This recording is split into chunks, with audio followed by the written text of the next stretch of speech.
Good afternoon. Welcome to Talking Trade Live with On the Tools. My name's Andy. I'm going to be the host for the next half hour, 40 minutes. Brilliant guest today, Trevor, a top decorator. Now, the reason I've not gone straight to Trevor to start this off, it was meant to be who is the top trade. This is a tease that we're going to do, and it was going to be obviously a decorator, as in Trevor, against a spread. And surprise, surprise, the spread hasn't showed up yet. How many jobs have you been on where the spread's not turned up with some lame excuse, or he's just been out the night before? So we're still waiting for the spread to make an appearance. So what we're going to do in the meantime, just in case he is completely out of touch with everything, I'm going to introduce Trevor, and we're going to switch the subject to who is the messiest trade, which I think is quite apt because poor old Trevor and the fellow decks of this world are the last into any job, and they've got to make the place look lovely. Trevor, welcome. Are you the messiest trade with all your splashes of white mist and your bits of scratch everywhere and all the rest of it? Well, good afternoon. I'm not so sure really, because maybe I'm a bit old school, but I can't work in crap. You know, you need to have a nice clean area around you. Chippies probably are probably the messiest. You know, it can't be helped, but they do put a lot of crap around everywhere, don't they? And they're not a great fan of clearing it up. Well, I must admit, it's chippies for me. I think the worst thing is when you're pitching a roof, because you get a lot of cuts on all your rafters and your jacks and everything else. And with that sawdust outside by the chop saw, you get this pile, as you know, at the end of the day. And I've worked with the same chippies for over 10 years, but even other ones that I've worked with, when you bring them in to push the job on, they leave it there. They just leave this pile of sawdust. The customer comes in, picks up the kids from school, comes back on the drive, and there's this mountain of sawdust. So chippies, you're definitely up there. The other thing with chippies, I'm sure you'll agree on this, is when they're fitting kitchens, what do they do with all the cardboard and packaging? Leave it in the kitchen. It's an absolute ball ache. Now, chippies are up there. We were going to have spread versus decorator today. Spreads, my vote is for them, and the reason being is 8:05, everyone's covered in crap. William Tanser Dawson straight in with an agreement on spreads.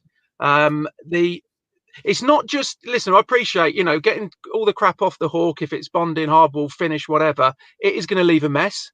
But it's their dust when they're knocking up outside and they're walking that dust all the way up the stairs and into every room. To me, spreads are the messiest trades. Do you agree, Mr. Decorator?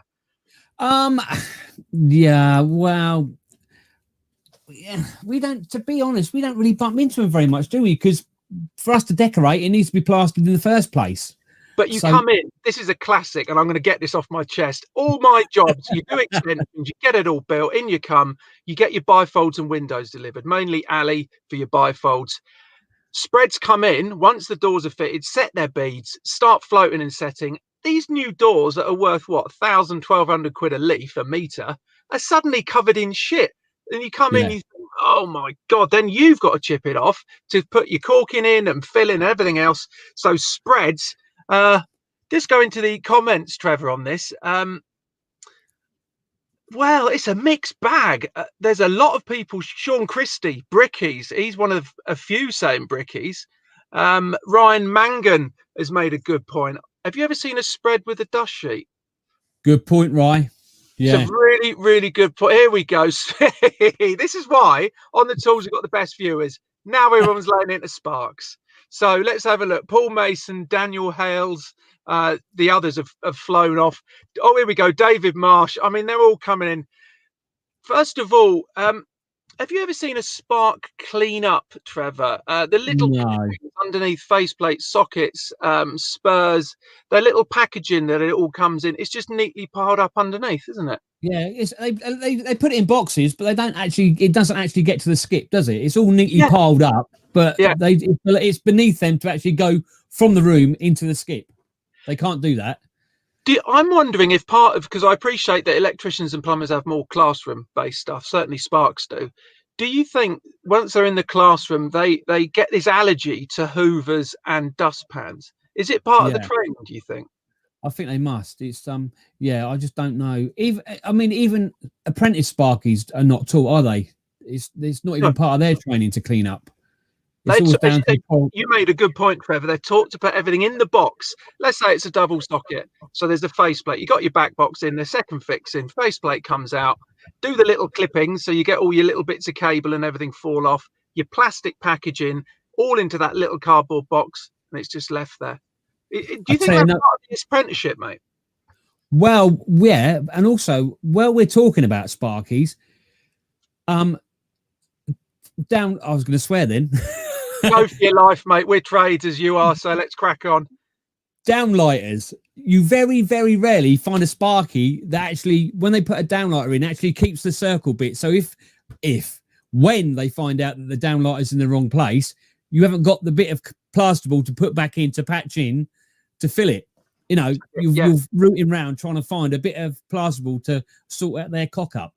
Very rarely do you find the little circle bits of plasterboard where they've actually cut the downlighter in the first place. On that subject, I've got to tell a story. About 10 years ago, we did a big extension and refurb, and my electrician, still with me, Nick, always does a map. So rather than cut holes, spread comes in, all the cables have been pulled up and just does the ceiling in one hit. We're not worrying about where they are. Then he's got a map that he's got measurements to come in, cut the holes and pull the cable through to fit the LED. His little apprentice, Shane, who sadly is in Australia now, came in one day, and I just heard this conversation at 10 to 8 where Nick said to Shane, the apprentice, Shane, you got the map, mate, where all the downlighters are? And he said, Nick, you took it home last night. And he went, no, Shane, you do it all the time. So what they had to do was cut, guessing where they were. We had 36 of those little round plasterboard things that we basically had to put back together. As you know, a bit of batten, screw it up, fill it, rub down, fill pack. So yeah, sorry, Sparks. Nobody likes Sparks anyway. Sorry, back to comments. Let's have a look. Here we go. Christian Lucas Davis. He's a plumber. Taught from when he started. He leaves a place better than he finds it. All trades should take after you, Christian. 100%. Amy Pritchard, she says, cleaner here. Some are amazing. Others leave plaster, mastic, paint, rubbish everywhere. So I guess that's tying in the spreads and decks. Yeah, everyone. Now, Ray Hodgkiss, roofers. Now, I'll have a chat with you about this, Trevor. Roofers, to me, obviously, they're in their own little world up there on the roof. We don't know what they really do. It's a little bit of muck work, mucking in, you know, bonnets and ridges and stuff. There's probably a little bit of lead work. Have you seen messy roofers? Is that a bit harsh on them? No, I haven't seen too many messy roofers, to be honest. I generally find they're a pretty tidy bunch. You know, nowhere near electricians. No, well, Paul Weatherall is with you, Trevor, all the way. I'm a painter, so plasters are the messiest trade. So fantastic. Now we've got a little swirly thing going on the bottom of the screen. Which, you never know, we might have the spread joining us. The fact that that thing keeps spinning round, that might be him. He might be still a little bit wobbly from last night, but we'll crack on while he's still spinning round. Diesel UK 2K. Good username, that, mate. Honestly, if I'm paying a Sparky or a joiner to work, I want to pay them to do the job. I'll sweep up after them because I don't want to pay for them to do it. Trev, should that not be part of the job? Well, it depends. Well, to be fair, it depends how much he's paying, doesn't it? Yeah, true. True. If he's paying, I mean, if he's paying a decent wage, then perhaps it's quite an extravagance to expect him to tidy up if he wants to work that way around. But yeah, I would have thought it's all part of, you know, trying to be a bit professional and keeping your workspace tidy. But, you know, I suppose this goes back to what we talked about last week. Domestic or site work. Domestics are generally lads and lasses that have been together for a long time, so they're a team. Whereas site work, you turn up, you do your day's work, and you go home. So that could be part of, you know, who the messiest trade is with, depending where you work. Now we've got some other people coming in with comment. There's a few saying joiners are messy. Jason Wild says the only proper trade is joiners, and I must admit, skill set. I agree. We'll have this as another week's topic. Who's the most skillful trade? Oh, let's have a punch up. But this week we're doing who's the messiest trade. Ray Hodgkiss, he's just completed an extension. Good man. Good to see you working. On his own house, he found the spreads were the messiest trades. Now, Trev, spreads or sparkies at the moment, it's those two really fighting it off. If you were had your last 20 quid in your back burner and you had to put a bet on who's going to come out from today's show, where would you put your cash? Because well, not a million miles apart. It is looking plaster, isn't it? To be fair, but yeah, I'd still for decorators personally. I think Sparkies are, like I say, just for their downlighters and the holes they produce and the chases they put in walls. For decorators, I reckon plasterers, but I mean Sparkies. Sorry, but for other trades, it may be plasterers. I'd love you to answer this, Trevor. The perfect question, comment is coming from Ryan Mangan. Spray painters are the most skillful. Agree with that? Why did Ryan put that? Afternoon, Ryan. That's my nipper, by the way. So, it's your nipper, is it? Yeah. Oh, it's fixed. It's fixed. We've been talking about this. I mean, I think plastering's got so bad over the years because it's really difficult to find a decent plasterer. There's no argument about that. It's really hard to find a decent plasterer. They've brought in spray. I can't even say it. Spray a plastering. So that is now. No, listen. I understand rendering. I fully understand the machines they use when you're doing a whacking great house. Definitely get it on and trowel it up. But spray plastering, I don't know. I'm old school. Hawk and trowel. Get it on the wall. Get on with it. Have you come across it though in your day-to-day? None of my jobs. No, not spray. I mean, definitely externals. Rendering, render, all that sort of stuff, but nothing internal. I can't see, because all you need is a tiny bit of crap in that mix. You're going to go and trowel up and just pull it all over the place. I don't know. But then that's no different to plastering, is it? You can get crap in your, in your multi when you're. You've got a bucket that you've knocked up yourself, or your labourer's knocked it up. You know what's in there, and it's up to you what goes in and out. If you've got a machine, all you need is a bit that's not cleaned out properly from the day before, that's a bit dry, or who knows. But to get on the wall, it's going to have to go through that nozzle, isn't it? So it'd probably block the machine rather than end up on the wall. To be fair. Here we go. Here's your boy. I can do a spreads job with a spray plaster machine. A spread can't do my job with a brush and roller. Let's have a punch up. Come on, spreads. Get going in here. Is your job easy? Personally, as Trev just said, I don't think it. I think it's a very, very skilled trade, and I don't give a shit what anybody says. I will sit here today and say you cannot learn it in a classroom doing an apprenticeship. You need to stand next to a spread and learn to get the crap off the hawk and trowel, get it on the wall, learn your different hits. What you do is scrim when you start troweling up, and obviously the best thing that I like, Trev, is when I'm on the trowel is I polish the granny out of it. So you've got to spend hours rubbing it down so it's actually going to get paint to stick. Why would you do that? It's the worst. It's brilliant. Really then we just have decorators moaning it's too shiny and they've got to rub it down all the time. It's brilliant. Love it. Now let's have a look at some of the comments. We're talking about who's the messiest trade, because bless him, the spread, typical spread, he's apparently he's having connection issues. We know in the trade, does that mean he's still in bed? Highly likely. So we are now looking at who is the messiest trade. It's sort of branching off into the most skillful, is your job easy, etc. But let's look at who the messiest is, and by the end of this, Trevor and I are going to come up with a winning trade. And let's say if you're on a job watching this and you happen to be the winner, as in your trade does, then guess what? You got to go and buy everyone else a pint after work, and that is from On the Tools. So you got to do it now.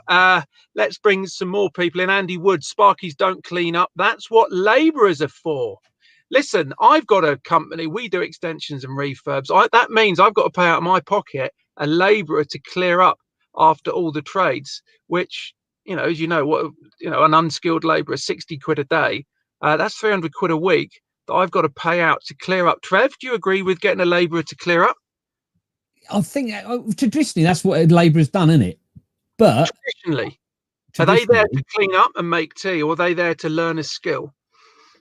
Wow, yeah, I would have thought that's the idea. make the tea, clean up, and then if you've got time left over, you go with a trade and pick up a little bit of knowledge along the way, which you're going to be, you know, if you're around trades all day, you are going to pick up a little. Well, you should pick up a little bit of each trade and know a little bit about everything. I thought that was the idea of a labourer.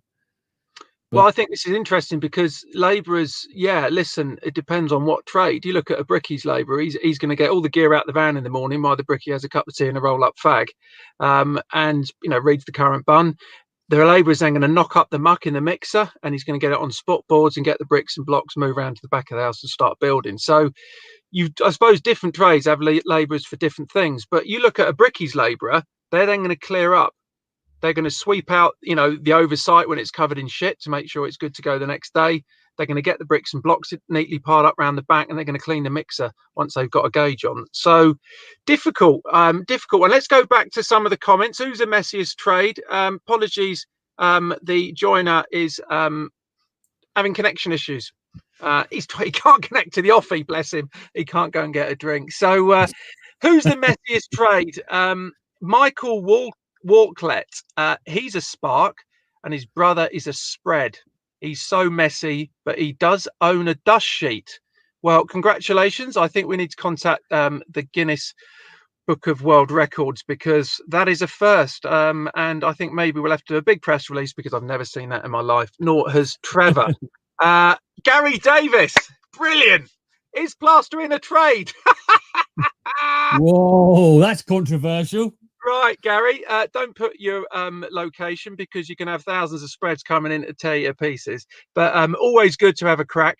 It says here, John Porter, every trade's a Sparky's nightmare. They're either messy or put a screw through everything. Trevor, he's got a good point.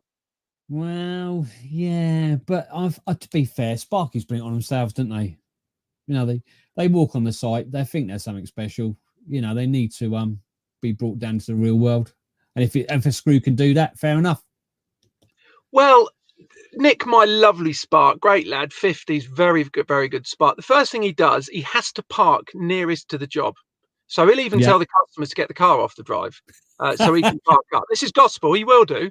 Then he'll have his apprentice or someone helping him out, whoever it is on the day, unload all of his tools right into the middle of the house or by the front door. So it doesn't matter what else is going on. Everyone's got to trip over this. Yeah. Cut the power. So you can't use power tools that are corded. You can't listen to the radio unless you've got batteries. So I think maybe we should, I don't know, sparks. Let's throw it out to all the viewers. What do sparks do apart from supply power that's useful to other trades? Not the customer, to other trades, because they're the messiest, they're the most untidy, they get in everyone's way, they're paid far too much money. I mean, Trev, do you think sparks should be on that level of cash? Well, and also it's 3 colours, isn't it? What can go wrong? You know. Well, I understand, you know, all the regs they've got to understand, and I also, you know, I get if it's a 1-way, 2-way, 3-way switch, and if it's 6 gang and all this, but there's a lot of smoke. There's a lot of smoke and mirrors, and there's a lot of smoke and mirrors with Sparkies. Yeah. They make it more than it is, I reckon. Ben Cook, he's all over Sparks going home early. I've Nick and Shane, if you're watching, never ever stay until 4 o'clock. They're always in that van, gone. So thanks for that. That's a very good comment. Dan Gracie Lee Gweet, I think his surname is, mate. All Sparks are millionaires. We know that. It's a very sad state of affairs. Trev, do you think they're worth the money they're paid with the mess they leave? Well, some, like I say, yeah, no. And also another thing is they're always saying they're going off to look at jobs, and we all know jobs is golf. They're big into their golf, aren't they, Sparkies? Yeah, right. Your lad's back. It's only 3 colours. Sparking ain't that hard. On the flip side of that, Wayne Stafford has said, not with heatings, it can be loads of colours. So let's have a few sparks support your corner, because my theory is if there's more colours on something like the heating circuit, you're going to have more crap on the floor, so you're going to be even more messy. Now we've got the sort of if you like, the person to believe the most here, Trevor, who's a messiest trade. Terry Nutley, as a build site cleaner for nearly 4 years, I can say with total conviction, it's the painters. It's always the painters. Trev, over to you. Terry, why do you find it's the painters? I wouldn't have thought. I don't know. Well, I'm shocked. As you can see, I'm shocked. I don't know why painters would be the worst, but yeah, Terry, you need to let us know what give us an example. That's a very good point. Terry Nutley, please chuck another message in saying an example of this. Now, my experience from decorators that have worked with me is it's the mist coat. You get that white spray over everything. You then get over your tools mainly. And then you get bits of scratch just lying everywhere, which, you know, it's a little bit annoying, but it's not the end of the world. Cork. No matter what you cork, if it's skirtings, bifolds, whatever, there's always bits of cork on me at the end of the day. Do you flick it at us being a deck? Either that or you're getting far too close to your decorator. Well, that's another story. Dan, if you're watching, mate, we know what you're up to, fella. Nick Southers is straight on to spark bashing. Sparks go home smelling like money. We're back to the millionaire status. Yeah. Let's have a look. What else? Sorry, just had a message. The joiner cannot join us. Sorry, not the joiner, the spread. My apologies. Cannot join us. So we're going to keep with who the messiest trade is. Started off with sparks and spreads. There's a lot coming in saying decorators. Yeah, I know. It's a bit concerning. This is changing quickly, Trev. Yeah, I'm not liking it. I'm feeling very nervous. Oh, I know. Tom Beard has said that shows why you're a decorator if you think it's just 3 colours. What about 3-phase control cables, etc., etc.? The list goes on, Trev. Again, smoke and mirrors. See, they make stuff up. Don't listen to them. There's 3 colours. Tom, that's your response. I know it's not answering your question, but he is obviously a deck defending himself. Michael Walclett again. He only owns 4 vehicles, being a Spark. I've got a 10-year-old van that I'm sitting in. So yeah, Sparks back in with their money. I think let's look at the other side of things. When a decorator is usually the last one in on a job, what about the crap that other trades have left? Kitchen fitters, cardboard, bit of polystyrene, tape.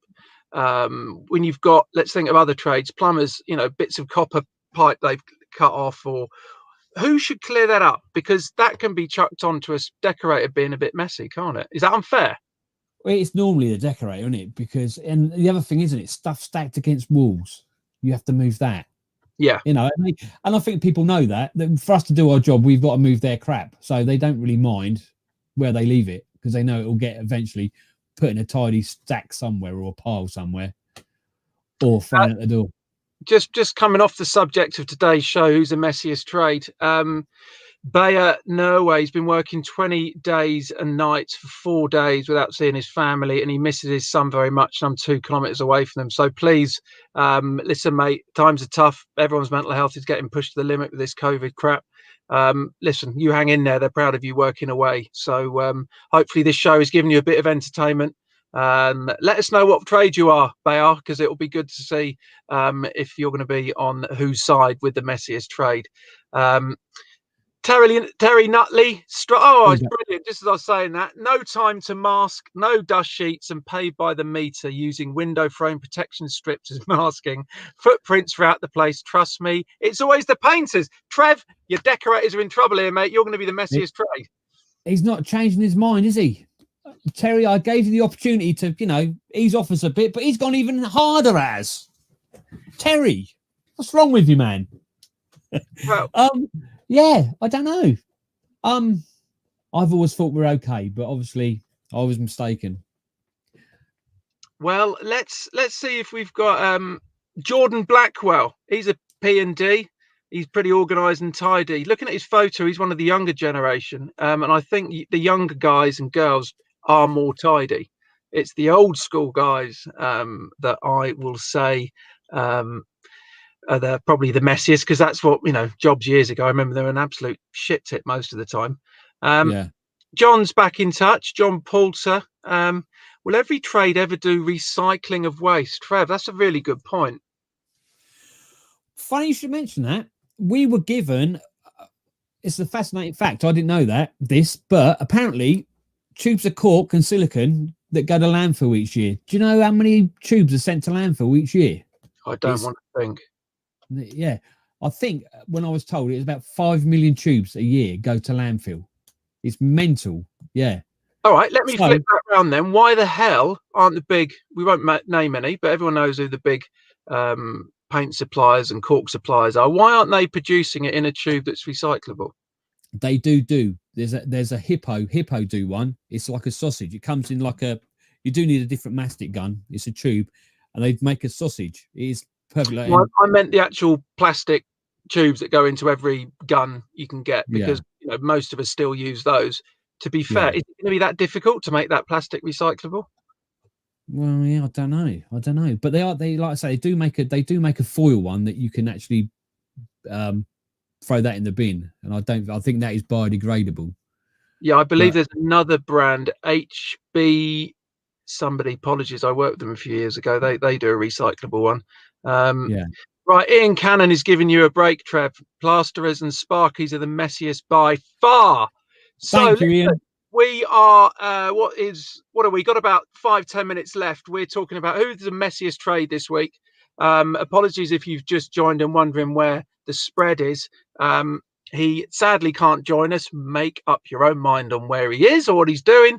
So Trevor and I are talking about who's the messiest trade. And at the moment, looking at comments, we have got a shootout for the last 10 minutes of spreads, decorators and Sparkies. So if you're watching this, get comments in thick and fast. Let's go to town, and at the end of it we're going to have an announcement, and the rule is if you're on a job and you're that trade, you've got to buy everybody on the job a pint in the local boozer afterwards. Let's have a look at some other comments. Sorry, I really appreciate the comments. Sorry if I can't read them all out. Let's have a look. David Mad Hatter Evans, sounds like a Welsh boy. Di Evans, as a floor fitter, I'd say plasterers all day long, followed by Sparky. See, I think decorators are going to get pushed out. Trev, are you feeling slightly better about this? I'm feeling a little bit more comfortable now, because it is plasterers and Sparkies. I reckon it's yeah. Neil Franklin, listen, I can't say this because obviously I'm hosting the show, but he's just commented on where the spread is, and his words, this is a quote I'm reading out. Neil Franklin, he's pissed somewhere. Everyone in the trade knows exactly what he means by that.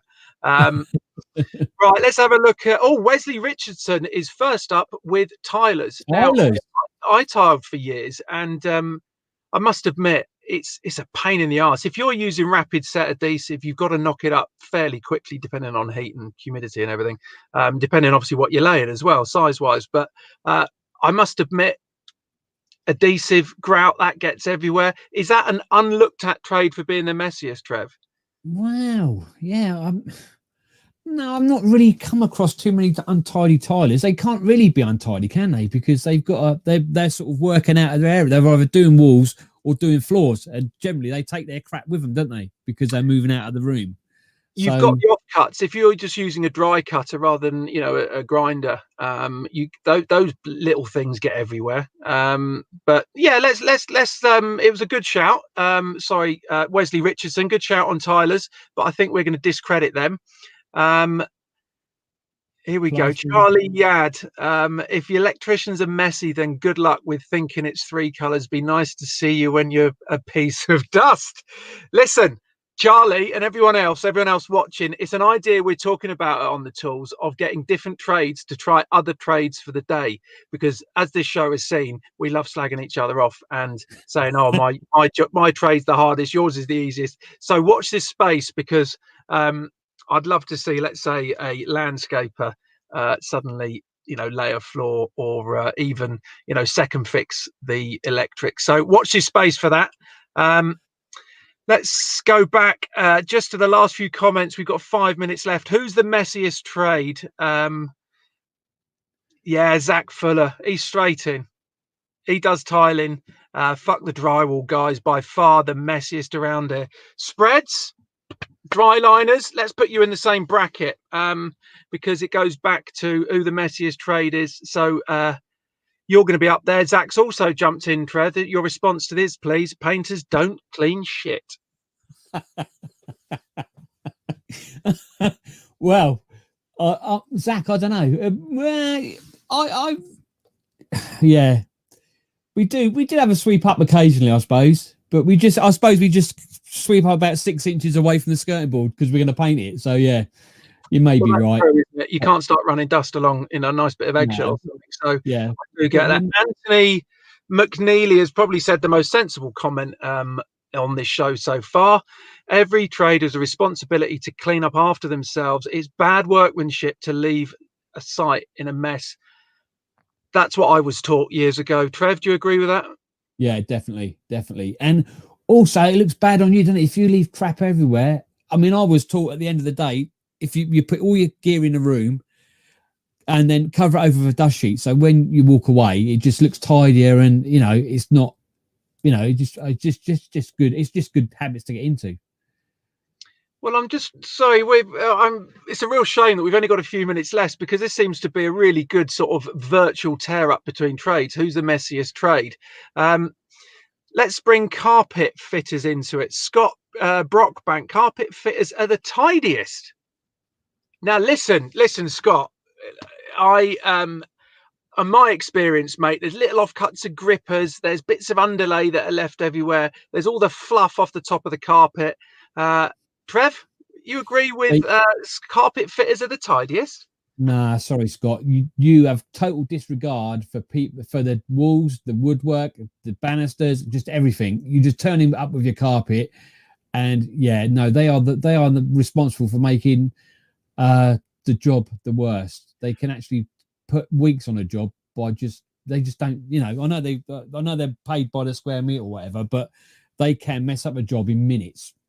I'd love you to answer a question. And the great thing is we've just had Sean Snape come in, which sort of ties into the question I was going to ask, an endless problem for me. Carpet fitters just fuck up your finish walls every time. Who should come in first, carpet fitters or when you do the woodwork painting? Because listen, I appreciate the way carpet fitters work. They are going to leave marks. So therefore, should a deck come in and do the woodwork like skirts and arcs afterwards? No, definitely not. But they should. I think they're a little bit more care. I think the carpet fitters should charge a bit more and be a little bit more careful. That'd be the answer. But there is sort of like, they don't really, they beat the skirtings with their gripper. It's just, it's not a pretty sight when a carpet has been fitted in a new, freshly decorated room. To be honest, it's carpet fitters. Now we're talking about it. It's back up in terms of the level of comments. Neil Franklin, he's never seen a carpet fitter with a Hoover. I don't know where you're working, Neil, but the first thing they do is take that top layer of fluff off, mate. So I think you might want to be looking at getting some new carpet fitters your way. Now, there was another one which I liked. Back to you, Trev. John Godding, painters. He's been a groundworker. They throw all their buckets and paint over where I'm working. No consideration. It makes me want to walk all over their newly painted walls. Painters are back into being up there as the messiest with that, Trev, aren't they? Yes, yeah. It is hard when you're working on a site, though, isn't it, to actually clean out, and so it is very difficult to look after your stuff. So I can understand where ground workers are coming from, but yeah. No, still plasterers. Okay, so we've got literally 2 or 3 minutes left. Look at that. This is brilliant. George, one of the On the Tools guys who's working in the background, he reads my mind. He's a legend. He's just put it up. Final decision. So Trev and I are going to have a quick discussion summary of each trade. While we are talking about this, smash these comments in and let's see who is going to be the messiest trade.